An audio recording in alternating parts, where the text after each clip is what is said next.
पिछले वीडियो में हम लोगों ने डिस्कस किया था मनी के नेचर को on the basis of legality, यानी लीगल बेसिस पे मनी को कितने पार्ट्स में डिवाइड किया गया है। ठीक है, हम लोगों ने देखा legal tender money, optional money. Legal tender money में हम लोगों ने देखा था limited legal tender money, unlimited legal tender money. फिर उसी वीडियो में हम लोगों ने डिस्कस किया था मनी का classification on the basis of money commodity के रूप में, यानी मनी कमोडिटी ग्रुप में मनी को कितने पार्ट में क्लासिफाई किया गया है। वहाँ पे हम लोगों ने मेटालिक मनी के बारे में डिस्कस कर लिया था कि मेटालिक मनी क्या होता है और कितने टाइप्स के मेटालिक मनी होते हैं, यानी स्टैंडर्ड कॉइन किसको बोलते हैं और टोकन कॉइन किसको बोलते हैं। बचा था पेपर मनी। अब हम लोग इस वीडियो में पेपर मनी के बारे में डिस्कस करेंगे और कितने टाइप्स के होते हैं पेपर मनी उसके बारे में भी जानने की कोशिश करेंगे। क्लियर है? तो चलिए वीडियो को शुरू करते हैं। मैं एक एक पॉइंट को यहाँ पे आप लोगों को डिटेल में समझाता हूँ, डिटेल में डिस्कस करता हूँ और फिर उसके बाद से नोट्स से मैं आप लोगों को लाइन बाय लाइन बताने की कोशिश करता हूँ। पहले हर पॉइंट के बारे में मैं डिटेल से कॉन्सेप्ट देने की कोशिश करता हूँ ताकि एकेडमिक पर्पस के लिए जब भी आप ये वीडियो देखें तो अच्छे से एग्जामिनेशन में लिख सके कॉन्सेप्ट के साथ। इसलिए मैं बहुत अच्छे से कॉन्सेप्ट बिल्ड करने की कोशिश करता हूँ। ओके, तो चलिए हम लोग बात करते हैं पेपर मनी के बारे में। पेपर मनी, पेपर मनी सीधी सी बात है, वैसी मनी जो कि पेपर से बनी हुई है, ये लीगल टेंडर मनी होती है। ठीक है, और ये इशू की जाती है किसके द्वारा? मॉनेटरी अथॉरिटी या फिर सेंट्रल बैंक के द्वारा किसी भी देश के against the reserve of gold, यानी it is made of paper, या पेपर का बना होता है। इट इज लीगली टेंडर्ड, ये लीगल टेंडर मनी होता है, यानी सामने वाला पेमेंट एक्सेप्ट करने से इस फॉर्म ऑफ मनी में डिनाई नहीं कर सकता है। It is used by, it is issued by monetary authority, या मॉनेटरी अथॉरिटी के द्वारा इशू किया जाता है या फिर किसी कंट्री के सेंट्रल बैंक के द्वारा इशू किया जाता है against the reserve of gold, gold के रिजर्व के अगेंस्ट में। The value of gold kept reserve में बी इक्वल और less than the amount of money. जो गोल्ड की वैल्यू होती है, जो रिजर्व में रख करके पेपर मनी को इशू किया जाता है, वो गोल्ड की वैल्यू जितनी पेपर मनी इशू की गई है उसके बराबर हो सकती है या उससे कम हो सकती है। It is major type of main और legal tender money issued in every country. यह एक मेजर टाइप का लीगल टेंडर मनी है जो कि लगभग हर देश में इशू किया जाता है। तो हम लोग पेपर मनी के एडवांटेज के बारे में जानेंगे, यानी पेपर मनी वैसी मनी जो किसी पेपर से बनी हुई हो।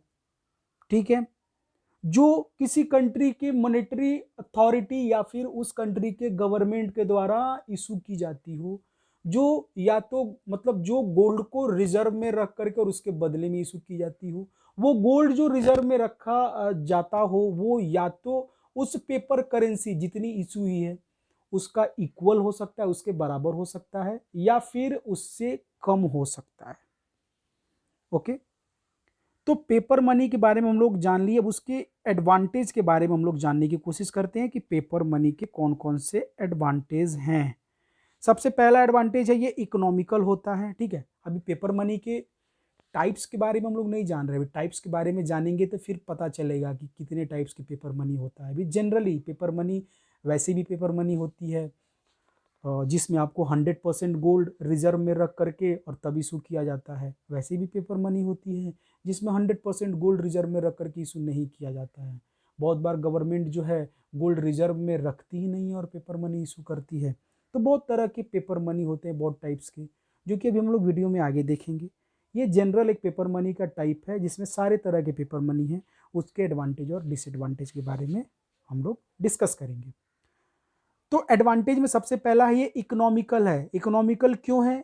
क्योंकि पेपर करेंसी इशू करने में गवर्नमेंट को किसी तरीके के कोई कॉस्ट बियर नहीं करना पड़ता है। अब गोल्ड के क्वाइंस होते थे, सिल्वर के क्वाइंस होते थे, उनको सर्कुलेशन में लाने के लिए, उनको एज अ क्वाइन यूज करने के लिए गवर्नमेंट को बहुत खर्चा करना पड़ता था उसके क्वाइनेज में। क्वाइनेज मैंने बताया था ना, एक ऐसा प्रोसेस जिसमें गोल्ड या सिल्वर को एक सर्टेन शेप एंड साइज में और वेट में ढाल करके और फिर सर्कुलेशन के लिए मार्केट में उतारा जाता है। तो जो क्वाइनेज होता था वो बहुत बड़े बड़े मिंट होते थे, मिंटिंग प्रोसेस से उसको निकाला जाता था, उसको ढाला जाता था, तो उसमें गवर्नमेंट का बहुत खर्चा लगता था। लेकिन पेपर करेंसी इशू होने में गवर्नमेंट को उतना खर्चा नहीं है, ठीक है, उससे कम खर्चा में ही गवर्नमेंट का काम हो जाता है। वही बोल रहा है paper money practically cost nothing to the government, currency notes therefore are the cheapest medium of exchange. 100 रुपए के वैल्यू के नोट हैं और उसको प्रिंट करने में 1 रुपया भी नहीं लगता। यानी कि देखो कितना हमको गवर्नमेंट को, अगर एज अ गवर्नमेंट हम सोचिए तो कितना हमारे लिए सुविधा हो गई। गोल्ड के क्वाइन से भाई जितने वैल्यू जितने वेट के होंगे भाई उतना गोल्ड हमको देना पड़ेगा, और मिंटिंग में भाई उतना हमको खर्चा लग जाता था, उतना हमारा एक्सपेंस बियर होता था। लेकिन पेपर करेंसी में ऐसी बात नहीं है। If a country use paper money it need not spend anything on the purchase of gold और मिंटिंग क्वाइंस। अगर कोई कंट्री पेपर करेंसी यूज कर रही है और अगर वो 100% गोल्ड या गोल्ड रिजर्व में नहीं रखी हुई है, वैसे ही पेपर करेंसी यूज कर रही है, तो उस कंट्री को गोल्ड खरीदने की तो कोई जरूरत ही महसूस नहीं हुई, ना ही मिंटिंग के लिए और ना ही गोल्ड रिजर्व रखने के लिए। तो कितना इकोनॉमिकल हो गया पेपर करेंसी किसी कंट्री के लिए, है ना। तो ये एक एडवांटेज है। दूसरा एडवांटेज है ये कन्वीनियंट है। Paper money is the most convenient form of money. A large amount can be carried conveniently in the pocket without anybody knowing it. अब सपोज करो जो मेटालिक कॉइन्स जिस समय चलते थे, अब एक जगह से दूसरे जगह हमको ट्रेड करने जाना है एज अ ट्रेडर, तो हम को मेटालिक मनी को मतलब गठरी में बांध के सोने और चांदी के सिक्के को लाद के लेके जाना पड़ता था। तो कितना ये अनसेफ होता था कि कोई भी जो है चोरी डकैती हो सकती थी, यानी कि कोई भी उसका मिसयूज कर सकता था दूसरा पर्सन। लेकिन पेपर करेंसी बड़ा से बड़ा अमाउंट एक ब्रीफ केस में, यानी 2000 का भी नोट है तो छोटा सा नोट एक हम अपने पॉकेट में रख सकते हैं, किसी को पता भी नहीं होगा कि हम 2000 का नोट रखे हुए हैं। यानी कि कन्वीनियंटली पेपर करेंसी को एक जगह से दूसरे जगह पे बिना किसी दूसरे पर्सन को जाने हुए हम लेके जा सकते हैं। तो ये एक दूसरा एडवांटेज है कन्वीनियंस का। तीसरा stability. The value of paper money can be kept stable by properly regulating its issue. अगर हम प्रॉपरली इसके इशू को रेगुलेट करें कि हमारे इकोनॉमी में कितना पेपर करेंसी होना चाहिए, कितना नहीं होना चाहिए, तो हम इसकी वैल्यू को स्टेबल कर सकते हैं। मतलब मॉनेटरी अथॉरिटी को हमेशा एक मैनेज्ड अथॉरिटी की तरह पेपर करेंसी को रेगुलेट करना होता है कि इसका सर्कुलेशन इकोनॉमी में ज़रूरत से ज़्यादा ना हो जाए या फिर ज़रूरत से कम ना हो जाए। अगर हम प्रॉपर मैनेज करके पेपर करेंसी को इशू करेंगे तो उसकी वैल्यू स्टेबल रहेगी और ये हमारे लिए एक एडवांटेज है। इसलिए इसको हम लोग पेपर करेंसी को मैनेज्ड पेपर करेंसी के नाम से भी जानते हैं, क्योंकि इसको प्रॉपर मैनेज करने की ज़रूरत होती है। अगर गवर्नमेंट बिना कोई इंटरवेंशन के ऐसे ही छोड़ दे तो फिर पेपर करेंसी इकोनॉमी में अच्छे से सर्कुलेट नहीं हो पाएगी, उसकी वैल्यू स्टेबल नहीं रह पाएगी। चौथा नंबर है इलास्टिसिटी। मतलब पेपर करेंसी में जरूरत पड़ने पे चेंजेस किए जा सकते हैं। जब इकोनॉमी में जरूरत हो कि पेपर करेंसी का सर्कुलेशन बहुत कम है तो और ज़्यादा पेपर करेंसी को प्रिंट किया जा सकता है। यानी इसमें इलास्टिसिटी का एक फीचर होता है जो कि कंट्री के डेवलपमेंट के लिए बहुत ज़रूरी है। अब सपोज करो कि गोल्ड क्वाइंस हैं सर्कुलेशन में हमारे पास, कंट्री के पास जितने गोल्ड रहेंगे वो उतने ही क्वाइंस ना चलाएगा अपने इकोनॉमी में। अगर उसके कंट्री को डेवलपमेंट के लिए और क्वाइंस चाहिए तो कहाँ से लाएगा। लेकिन पेपर करेंसी में क्या है, अगर गवर्नमेंट को लगता है कि नहीं भाई और हमको डेवलपमेंट की जरूरत है तो और ज्यादा पेपर करेंसी छाप सकती है। यानी इलास्टिसिटी है, गवर्नमेंट अपने जरूरत के हिसाब से इसमें बढ़ा या घटा सकती है। जब गवर्नमेंट को लगता है कि ज़्यादा करेंसी इशू हो गया है इकोनॉमी में तो उसको वो कम भी कर सकती है। तो इलास्टिसिटी का फीचर होने की वजह से भी एक बहुत बड़ा एडवांटेज है पेपर मनी में। तो ये इकोनॉमिकल है, सस्ता है गवर्नमेंट के लिए, आसानी से एक जगह से दूसरे जगह भी ले जाया जा सकता है, इसमें ट्रांजेक्शन्स भी काफ़ी कन्वीनियंटली हो सकते हैं। इसके प्राइसेस स्टेबल भी हो सकते हैं अगर मैनेज्ड वे में इसको इशू किया जाए, और इसमें इलास्टिसिटी का फीचर है। इन सारे फीचर के होने की वजह से पेपर जो मनी है वो काफ़ी जो है बेनिफिशियल होती है किसी भी कंट्री के लिए। ओके, अब इसके एक तरफ एडवांटेज हैं तो दूसरी तरफ इसके डिसएडवांटेज भी हैं। अब थोड़ा हम लोग डिसएडवांटेज की तरफ इसके देखते हैं। सबसे पहला डिसएडवांटेज क्या है कि ओवर इशू का डिसएडवांटेज है, एक सीरियस डिसएडवांटेज है, सीरियस ड्रॉबैक है इसके ओवर इशू का। मतलब जब भी गवर्नमेंट फिनेंशियल डिफिकल्टीज से गुजरती है तो उस डिफिकल्टीज को पूरा करने के लिए गवर्नमेंट करेंसी का ओवर इशू कर देती है। यानी गवर्नमेंट देखती है कि भाई हमारा जो बजटरी डेफिसिट ज़्यादा हो गया है, हमारे खर्चे ज़्यादा हो गए हैं, उस हिसाब से हमको इनकम नहीं हुआ है, तो चूंकि गवर्नमेंट के पास ही तो राइट है करेंसी इशू करने का, आरबीआई के पास राइट है। गवर्नमेंट आरबीआई को रिक्वेस्ट करती है, थोड़ा प्रेशराइज करती है कि आप और ज़्यादा करेंसी इशू करो क्योंकि हमको ज़रूरत है। यानी ओवर इशू हो जाता है, और ओवर इशू होने के वजह से इकोनॉमी में इन्फ्लेशन आता है। यानी जब ज़रूरत से ज़्यादा करेंसी इशू हो जाएगी, सर्कुलेशन में ज़रूरत से ज़्यादा करेंसी का फ्लो हो जाएगा, तो सारे लोगों के पॉकेट में कहीं ना कहीं पैसे रहेंगे, उनकी डिमांड इन्हांस होगी। अब डिमांड तो लोगों की बढ़ रही है, लेकिन उस कंपैरिजन में गुड्स एंड सर्विसेज का प्रोडक्शन नहीं बढ़ रहा है, तो चीज़ें महंगी होगी कि नहीं। यानी too much money chases too few goods, बहुत सारी मुद्राएं बहुत कम वस्तुओं का पीछा करने लगती हैं, जिसकी वजह से इकोनॉमी में इन्फ्लेशन आ जाती है। यानी एक बहुत बड़ा ड्रॉबैक है इसके ओवर इशू होने की वजह से इकोनॉमी में इन्फ्लेशन होने का खतरा रहता है। सेकेंड नंबर है इसका एक drawback, paper money is of no value outside of the country. Paper value की चूंकि गोल्ड 100% रिजर्व में नहीं रखा जाता, इसलिए कंट्री के बाहर इसकी कोई वैल्यू नहीं है। कोई देश अगर ट्रेड करेगा बोलेगा हम किस वैल्यू पर, आपके किस बेसिस पे, किस फेथ पे आपके देश के साथ ट्रेड करें।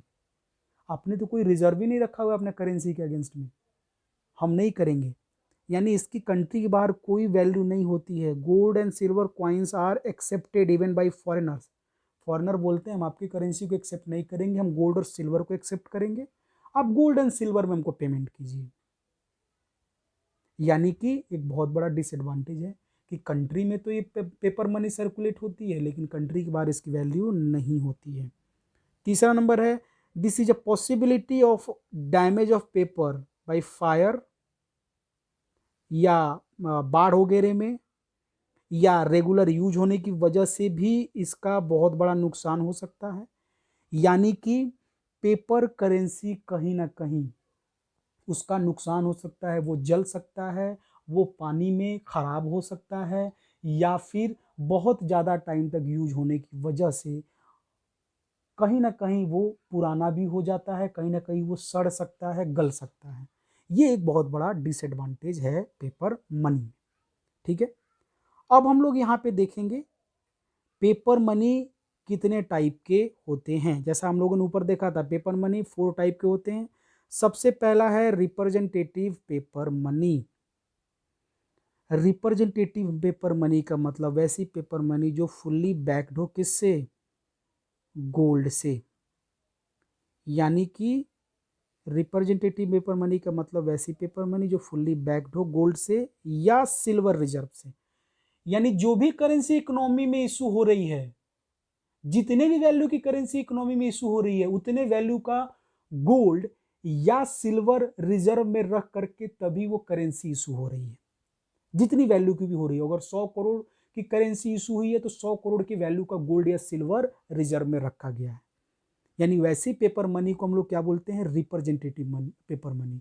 मतलब वो पेपर मनी जो इकोनॉमी में इशू हुई है सर्कुलेशन में, वो रिप्रेजेंटेटिव है किसका, उस गोल्ड और सिल्वर का जो कि रिजर्व में रखा गया है उस पेपर मनी को इशू करने के लिए। ठीक है, under the monetary system of representative money, gold and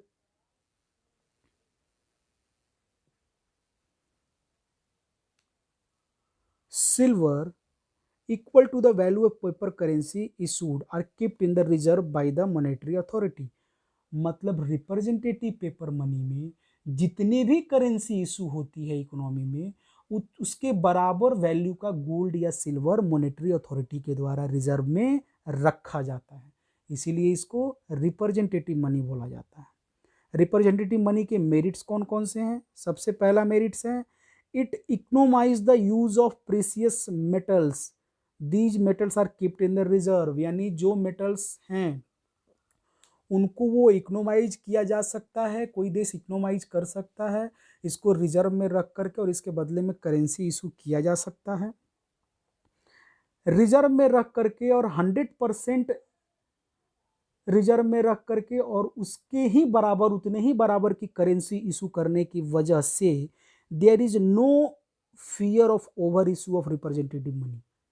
मतलब जितना गोल्ड या सिल्वर रहेगा मॉनेटरी अथॉरिटी उतना ही करेंसी इशू करेगी, यानी ओवर इशू का कोई सवाल ही पैदा नहीं होता है।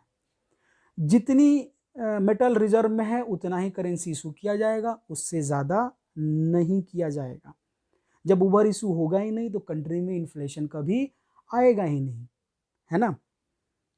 Since paper money is fully backed by metallic money, इसलिए कोई भी फियर नहीं होता है इसके ओवर इशू का। 100% भाई आपको रिजर्व में रख करके और उतना ही करेंसी इशू करना है जितना मेटल आपने रिजर्व में रखा है। तो जब मेटल आपके पास ज़्यादा होगा तब ना आप ओवर इशू करोगे, जब मेटल आपके पास होगा ही नहीं ज़्यादा तो कैसे ओवर इशू करोगे? नहीं कर सकते हो। और जब ओवर इशू आप करोगे ही नहीं तो इकोनॉमी में कभी इन्फ्लेशन आएगी ही नहीं।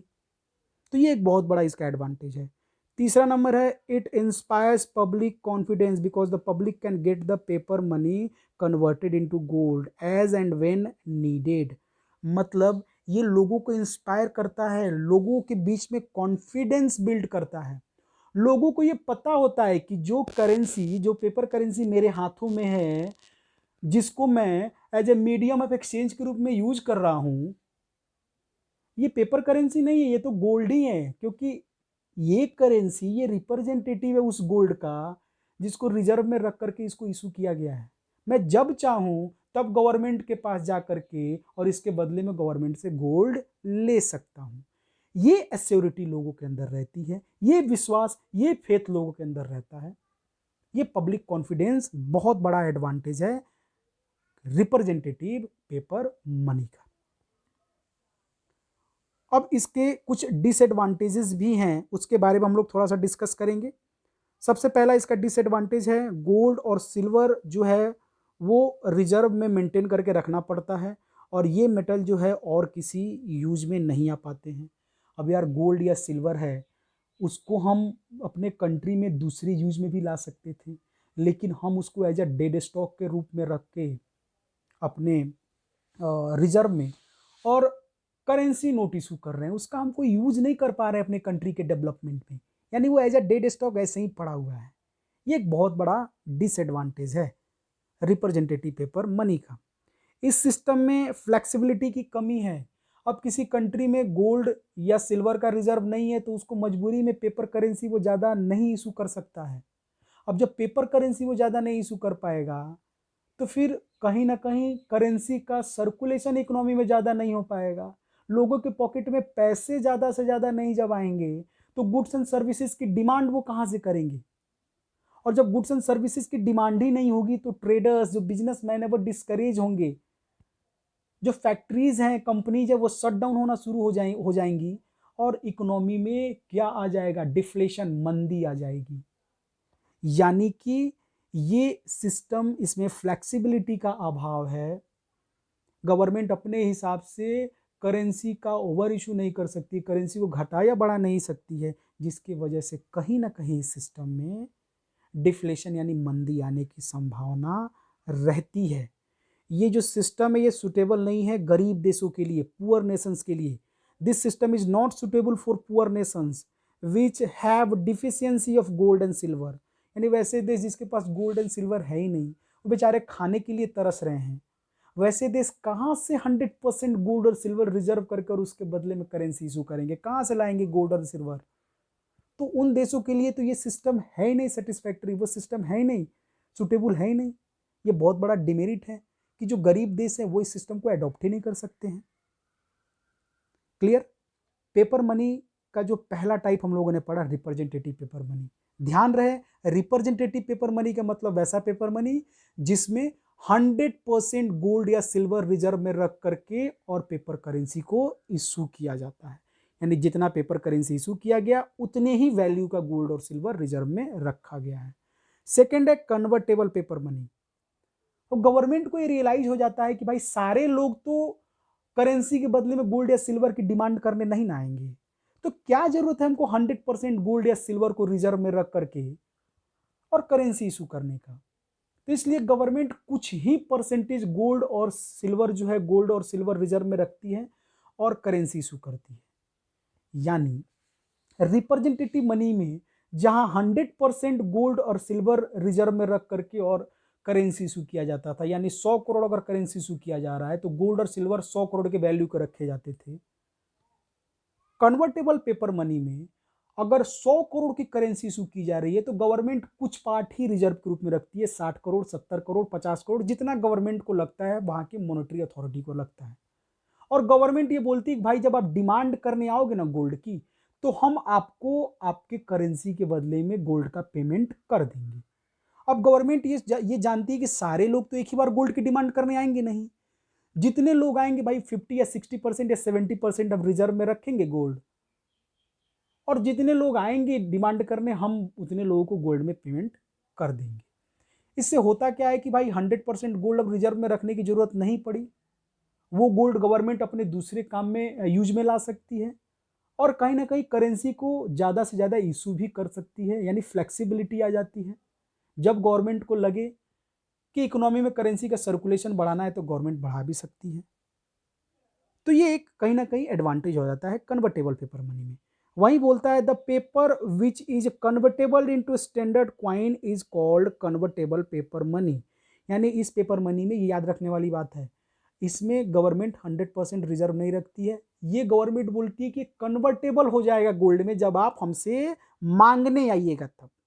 In other word, when paper money is introduced in a country under such criteria that the public is free to convert this paper money into gold standard coins at any time, यानी कि किसी country में जब paper money introduce हो इस criteria के साथ कि लोग फ्री हैं अपने पेपर करेंसी को गोल्ड में कन्वर्ट करने के लिए, तो ये पेपर मनी कहलाएगा कन्वर्टेबल पेपर मनी। रिप्रेजेंटेटिव और इसमें थोड़ा सा डिफरेंस है, ध्यान देना। रिप्रेजेंटेटिव में 100% रिजर्व रखा जाता है और लोग जब चाहे तब जाके गोल्ड ले सकते हैं। कन्वर्टेबल में गवर्नमेंट ये सोच के इशू करती है कि 100% हमको रिजर्व नहीं रखना है, क्योंकि सारे लोग एक ही बार पैसे की डिमांड करने नहीं आएंगे, कुछ परसेंट हम रिजर्व में रखेंगे, जितने लोग डिमांड करने आएंगे भाई हम उनको पेमेंट कर देंगे। क्लियर बात है, इसलिए इसका नाम रखा गया convertible paper money. Convertible paper money के डिमेरिट्स, सबसे पहला हम इसके मेरिट्स देखेंगे, सॉरी, तब उसके बाद से डिमेरिट्स पे हम लोग ध्यान देंगे। मेरिट्स है ये फ्लेक्सिबल होता है, it is flexible because supply can be increase without to maintaining 10% metallic reserve. यानी ये फ्लेक्सिबल होता है क्योंकि हम लोगों को 100% रिजर्व रखने की जरूरत नहीं है, हम 50% ही गोल्ड रिजर्व में रखेंगे और 100% हम करेंसी इशू कर सकते हैं। जब हमको लगे कि भाई करेंसी हमको और ज़्यादा इकोनॉमी को ज़रूरत है करेंसी की सर्कुलेशन की, हम करेंसी और ज़्यादा इशू कर सकते हैं, यानी इसमें फ्लेक्सिबिलिटी का फीचर है।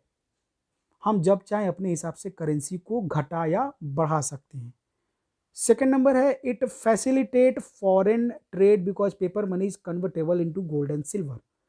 फॉरेन ट्रेड भी हो सकता है, यानी हम जो हमारे फॉरेन ट्रेडर है उनको बता सकते हैं कि देखो भैया गोल्ड और सिल्वर जो है हमने रिजर्व में रख करके इस पेपर करेंसी को इशू किया है, इसलिए आप हमारे पेपर करेंसी में पेमेंट एक्सेप्ट करो, आपको जब गोल्ड की जरूरत होगी आप हमारे पास आना, हम इसके बदले में आपको गोल्ड का पेमेंट कर देंगे क्योंकि ये गोल्ड में कन्वर्टेबल है। तो ये भी कहीं ना कहीं एक डिमेरिट है, एक मेरिट है कन्वर्टेबल पेपर मनी की। और तीसरा है कहीं ना कहीं पब्लिक को फेथ है, पब्लिक को पता है चलो भाई 100% ना सही 60-70% तो गोल्ड रिजर्व में रख करके इसको इशू किया जा रहा है, तो गोल्ड तो रिजर्व में रखा जा रहा है, इसलिए लोगों को कहीं ना कहीं सिस्टम पे फेथ रहता है। अब अगला हम लोग देखेंगे डिमेरिट्स। सबसे पहला डिमेरिट्स है, since the paper currency under system is not 100% backed, paper currency चूंकि सिस्टम में 100% बैक्ड नहीं है गोल्ड से या फिर सिल्वर से, there is a fear of over issue. देखो एक साइड कहीं ना कहीं कोई अच्छाई होती है तो दूसरी साइड बुराई भी होती है। जैसे मैंने बताया कि चलो फ्लेक्सिबिलिटी है, जब हमको लगे हमारी इकोनॉमी में करेंसी का फ्लो कम हो गया है, मंदी आ गई है, हमारे जो बिजनेसमैन है उनके पास पैसे नहीं है, हमारे बैंकों के पास पैसे नहीं है, तो हम करेंसी ज़्यादा इशू कर सकते हैं। उसके लिए हमको अब गोल्ड और सिल्वर की 100% की ज़रूरत नहीं है। इस सिस्टम का एक मेरिट है। लेकिन सपोज करो गवर्नमेंट अपने फ़ायदे के लिए ज़्यादा से ज़्यादा करेंसी इशू करने लगी, ओवर इशू हो गया बहुत ज़्यादा, तब क्या होगा? तब तो फिर वही रिजल्ट होगा ना, करेंसी का फ्लो इकोनॉमी में ज़्यादा हो जाएगा, लोगों के पॉकेट में ज़्यादा से ज़्यादा पैसे आने शुरू हो जाएंगे, डिमांड इनहांस होगी, यानी कि too much money chases too few goods, बहुत सारी मुद्राएं जो है बहुत कम वस्तुओं का पीछा करने लगेंगी, गुड्स एंड सर्विसेज के प्राइसेस इंक्रीज हो जाएंगे, इकोनॉमी में महंगाई बढ़ जाएगी। वही चीज़ यहाँ पे बोल रहा है, since the paper currency under system is not 100% backed by gold and silver, there is a fear of over issue, over issue होने का डर रहता है, और मनी सप्लाई के ओवर इशू होने की वजह से इन्फ्लेशन का खतरा भी इकोनॉमी में रहता है। दूसरा इसका डिमेरिट है, the convertible paper money does not inspire as much public confidence as the representative paper money. लोगों में कॉन्फिडेंस तो रहता है लेकिन उस लेवल का कॉन्फिडेंस नहीं रहता है जिस लेवल का कॉन्फिडेंस उसको होना चाहिए, जिस लेवल का कॉन्फिडेंस उसको था रिप्रेजेंटेटिव मनी में। क्योंकि रिप्रेजेंटेटिव मनी में 100% गोल्ड जो है करेंसी बैक्ड होती थी गोल्ड या सिल्वर से, जितने वैल्यू की करेंसी इकोनॉमी में इशू हुई उतने का गोल्ड या सिल्वर जो है रिजर्व में रखा जाता था। लेकिन कन्वर्टेबल मनी में तो ऐसा है नहीं, एक सर्टेन परसेंटेज ही रखा जा रहा है, इस सोच के साथ कि सारे लोग तो गोल्ड या सिल्वर की डिमांड करेंगे नहीं। ठीक है। थर्ड है inconvertible paper money. Inconvertible paper money का मतलब the paper money which is not convertible into standard coins और valued metal is called inconvertible paper money. यानी वैसी पेपर मनी जो गोल्ड या कोई भी प्रीसियस मेटल में कन्वर्टेबल नहीं हो। गवर्नमेंट क्लियर कट बोलती है कि भाई हम मनी इशू तो कर रहे हैं लेकिन ये जो मनी इशू हो रहा है ना ये गोल्ड या सिल्वर में कन्वर्टेबल नहीं है, आप हमारे फेथ पर ले जाओ और इसे as a medium of exchange के रूप में यूज करो। Under the system of inconvertible paper money जब monetary authority maintains no metallic reserve against paper currency, इस सिस्टम में जो मॉनेटरी अथॉरिटी होती है वो कोई भी मेटालिक रिजर्व को मेंटेन नहीं करती है पेपर करेंसी के अगेंस्ट में, और ना ही कोई गारंटी देती है। And it also gives no guarantee to convert the paper currency into gold and silver, और ना ही कोई गारंटी देती है कि वो पेपर करेंसी को गोल्ड या सिल्वर में कन्वर्ट कर लेगी। जो उस देश के लोग हैं वो गवर्नमेंट के फेथ पर इस मनी को, इस इनकन्वर्टेबल पेपर मनी को as a medium of exchange के रूप में यूज करते हैं। तो ये मेरिट्स अब हम लोग देख लेते हैं इनकन्वर्टेबल पेपर मनी का मेरिट्स। सबसे पहला मेरिट है इसका कि such paper currency system economise the usages of valuable metal. भाई सही बात है, रिप्रेजेंटेटिव मनी में तो चलो 100% जो है गोल्ड या सिल्वर के मेटल्स रिजर्व में रखे जाते थे, वो एज ए डेड स्टॉक के रूप में रखे जाते थे, कंट्री कोई उसका जो है वैल्यूएबल यूज नहीं कर पाता था। जो कन्वर्टेबल पेपर करेंसी है उसमें भी तो कुछ परसेंट रखना ही पड़ता था ना, लेकिन जो इनकन्वर्टेबल पेपर मनी है इसमें गोल्ड या सिल्वर के रिजर्व को रखने की जरूरत ही नहीं होती है, यानी कि उस गोल्ड और सिल्वर का यूज कंट्री अपने डेवलपमेंट के पर्पज से किसी अदर वे में भी कर सकता है। इसलिए जो पेपर करेंसी सिस्टम है, जो इनकन्वर्टेबल पेपर करेंसी सिस्टम, ये इकोनोमाइज करता है वैल्यूएबल मेटल्स के यूज का। ओके। अब इसका दूसरा नंबर जो डिमेरिट है, और दूसरा नंबर सॉरी जो इसका मेरिट है वो है it is also elastic in the sense that the monetary authority can change money supply according to the need of the economy. ये सिस्टम भी इलास्टिक होता है, यानी जब भी मॉनेटरी अथॉरिटी को लगता है कि इकोनॉमी में मनी की सप्लाई की बहुत ज़्यादा ज़रूरत है, जैसे अभी जो लॉकडाउन वगैरह का पीरियड पिछली बार भी चला और इस बार भी है, यानी लोगों के पॉकेट में पैसे नहीं है, जो हमारे ट्रेडर्स हैं, जो हमारे बिजनेसमैन हैं, वो डिस्करेज हो गए हैं, यानी उनको ज़्यादा से ज़्यादा ज़रूरत है मनी की। तो गवर्नमेंट क्या करेगी? गवर्नमेंट चूंकि 100% गोल्ड और सिल्वर का रिजर्व तो मेंटेन करना नहीं है पेपर करेंसी इशू करने में, तो गवर्नमेंट क्या करेगी? ज़्यादा से ज़्यादा करेंसी छाप सकती है अपनी इकोनॉमी की ज़रूरत को ध्यान में रखते हुए। यानी कहीं ना कहीं फ्लेक्सिबिलिटी का फीचर है, जिस वजह से गवर्नमेंट के लिए आसानी है अपनी इकोनॉमी को रिवाइव करना। यानी ये एक बहुत बड़ा एडवांटेज है इन कन्वर्टेबल पेपर मनी का। ठीक है, अब इसके डिमेरिट्स के बारे में हम लोग देखते हैं। सबसे पहला डिमेरिट्स है इसका, the danger of paper currency leading to inflation. जैसा मैंने बताया था कन्वर्टेबल पेपर मनी में भी, मतलब जब भी अगर फ्लेक्सिबिलिटी होगी करेंसी की इशू में, तो ज़रूरत से ज़्यादा जब करेंसी इशू हो जाएगी तो उससे इकोनॉमी में इन्फ्लेशन आ जाएगा। और इन कन्वर्टेबल पेपर करेंसी सिस्टम में तो हमेशा इन्फ्लेशन मौजूद रहता ही है, इकोनॉमी में हमेशा महंगाई रहती ही है। It inspires less public confidence, इसमें लोगों का कॉन्फिडेंस नहीं रहता है, क्योंकि लोगों को पता है कि भाई गोल्ड तो मेंटेन हुआ नहीं है रिजर्व में, सिल्वर तो हुआ नहीं है, कन्वर्टेबल भी नहीं है ये करेंसी गोल्ड या सिल्वर में, यानी लोगों का कॉन्फिडेंस नहीं रहता है इस सिस्टम में। क्लियर है? अब हम लोग पढ़ते हैं फिएट मनी के बारे में। फिएट मनी क्या होता है? फिएट मनी का मतलब भी वही होता है, यानी गवर्नमेंट कोई भी तरीके का मेटालिक जो रिजर्व नहीं रखती है और वैसे ही करेंसी की इशू कर देती है। तो fiat money generally war time में गवर्नमेंट के द्वारा इशू किया जाता है, और गवर्नमेंट के द्वारा ये बोला जाता है कि भाई वॉर का टाइम है, हमारे पास जो है वैसी स्थितियां नहीं हैं कि हम मेटालिक रिजर्व रख सकें, इसलिए बिना मेटालिक रिजर्व रख के हम ये करेंसी इशू कर रहे हैं। आप हमारे फेथ पर इस करेंसी को as a medium of exchange मान करके और यूज करिए as a means of payment. तो फिएट मनी एक तरीके का क्या है? इनकन्वर्टेबल पेपर मनी ही है, दोनों को हम लोग सेम ही समझ सकते हैं। यानी fiat money is only a variety of inconvertible paper money, एक तरीके की एक वेराइटी, एक प्रकार है, क्योंकि जनरली वॉर टाइम में गवर्नमेंट के द्वारा इशू किया जाता है। Fiat money is backed neither by the metallic nor the fiduciary reserve, यानी किसी तरीके के रिजर्व से ये बैक्ड नहीं होता है। It is issued generally in emergency without any reserve fund, generally ये इमरजेंसी के टाइम में इशू होता है बिना किसी रिजर्व फंड के, इसलिए इसे इमरजेंसी मनी भी बोलते हैं। यानी कि हम लोग देख लिया पेपर मनी, पेपर मनी कितने तरीके का होता है ना। यहाँ से हम लोगों ने शुरू किया था पेपर मनी, यानी पेपर मनी जनरली एक पेपर नोट होता है, ठीक है, जो कि किसी भी कंट्री के का जो सेंट्रल बैंक होता है या मॉनेटरी अथॉरिटी होता है या गवर्नमेंट होता है वो इशू करता है। इसके पीछे 100% गोल्ड का रिजर्व हो भी सकता है, नहीं भी हो सकता है, यानी ये फुल्ली बैक्ड बाई गोल्ड हो भी सकती है या नहीं भी हो सकती है। ठीक है, पेपर मनी के एडवांटेज हम लोगों ने देख ली थी कि इकोनॉमिकल है, गवर्नमेंट को इसमें ज़्यादा खर्चा नहीं करना पड़ता है, ये कन्वीनियंट है, इससे इजीली पेमेंट हो सकता है और एक जगह से दूसरी जगह पे हम इसको लेके जा सकते हैं।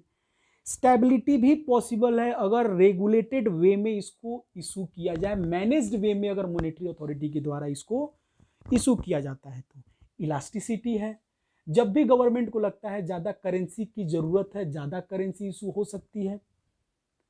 जब गवर्नमेंट को लगता है करेंसी को कम कर देना चाहिए तो गवर्नमेंट करेंसी को कम भी कर सकता है। फिर इसके बाद हम लोग इसके डिसएडवांटेज को भी हम लोगों ने देखा कि इससे इन्फ्लेशन आ सकता है ना, कंट्री के बाहर इसकी कोई वैल्यू नहीं होती है, जो भी फॉरेनर्स हैं वो गोल्ड या सिल्वर में ही पेमेंट एक्सेप्ट करना चाहते हैं। ठीक है, उसके बाद से पेपर करेंसी जो है वो पानी में या आग में इसको डैमेज होने का खतरा रहता है, या लगातार यूज होने पे ये गल फट सकती है, ये इसका डिमेरिट है ना। पेपर मनी के 4 टाइप हम लोगों ने देखा, रिप्रेजेंटेटिव मनी, मार्क मेरे वर्ड को मार्क कर लेना। रिप्रेजेंटेटिव पेपर मनी का मतलब वैसी पेपर मनी जिसमें 100% गोल्ड या सिल्वर रिजर्व में रख करके पेपर करेंसी इशू किया जाता है। जितने वैल्यू का इशू किया जाएगा उतने वैल्यू का गोल्ड या सिल्वर रिजर्व में रखा जाएगा, उसको बोलते हैं representative paper money. Convertible paper money मतलब गवर्नमेंट को लगता है कि 100% गोल्ड या सिल्वर रिजर्व में रखने की जरूरत नहीं है, क्योंकि सारे लोग तो आएंगे नहीं डिमांड करने गोल्ड और सिल्वर की, है ना।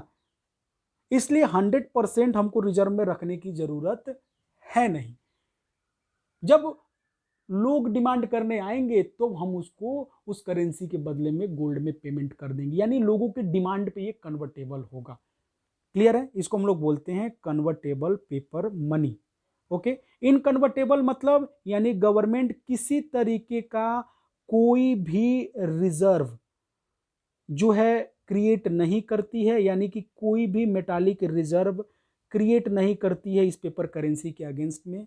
गवर्नमेंट बोलती है आप मेरे फेथ पे इस करेंसी को as a means of payment के रूप में यूज करो, ना ही मैंने कोई गोल्ड या सिल्वर की करेंसी को रिजर्व में रखा है, ना ही गोल्ड और सिल्वर के मेटल को मैंने रिजर्व में रखा है इस करेंसी को निकालने के टाइम में, और ना ही गोल्ड और सिल्वर में करेंसी कन्वर्टेबल है।